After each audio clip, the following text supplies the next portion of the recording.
নির্বাচনের আগে দফায় দফায় মার্কিন যুক্তরাষ্ট্র সহ পশ্চিমা দেশগুলোর প্রতিনিধিদের বাংলাদেশ নিয়ে তৎপর থাকতে দেখা যায়।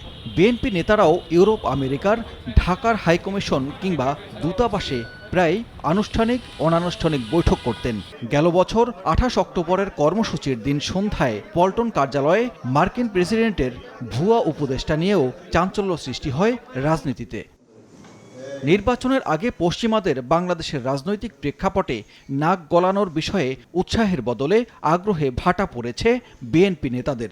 সোমবার সমমনা দলগুলোর সঙ্গে বৈঠকের পর মার্কিন সহকারী পররাষ্ট্রমন্ত্রী ডোনাল্ড লুর ঢাকা সফর নিয়ে প্রশ্ন করা হয় স্থায়ী কমিটির সদস্য নজরুল ইসলাম খানকে।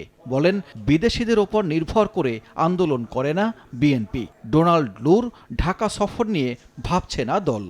ডোনাল্ড লুর ব্যাপারটা অতখানি গুরুত্বপূর্ণ মনে করলে আমরা বলতাম, আমরা কিন্তু বলি না। ওনার আশা নিরাশায় আমাদের কিছু আসে যায় না। আমাদের কাছে এটা অত গুরুত্বপূর্ণ না। বাংলাদেশের মানুষ তার সমস্যার সমাধান বরাবরই নিজেরা করেছে।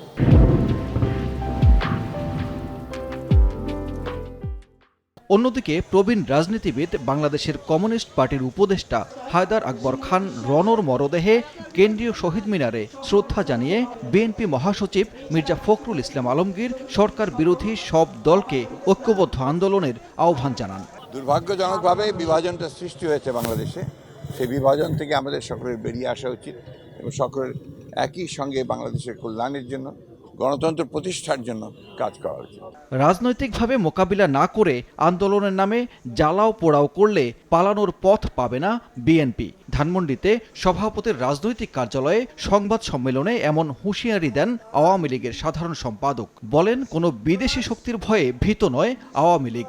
নির্বাচনের পর বাইডেনের পাঠানো চিঠির বাস্তব প্রতিফলন দেখতে চায় সরকার। কেউ আমাদের দেশে এসে বিএনপিকে আবারও মদত দেবে, চাঙ্গা করবে, সেই পরিস্থিতি বোধ এখন বিশ্ব রাজনীতিতে মোটেই নেই। প্রেসিডেন্ট বাইডেন যে চিঠি আমাদের প্রধানমন্ত্রীকে দিয়েছে, সেই চিঠিতে আমেরিকার যে দৃষ্টিভঙ্গি প্রতিফলিত হয়েছে, আমরাও এখানে বাস্তবে দেখব সেটার প্রতিফলন বাস্তবে কতটা।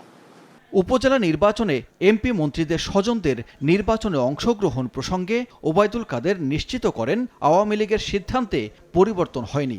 মনে করিয়ে দেন, শাস্তি বিভিন্নভাবেই হতে পারে। শাস্তিটা অনেকভাবে। সানবীর রুপল, সময় সংবাদ, ঢাকা।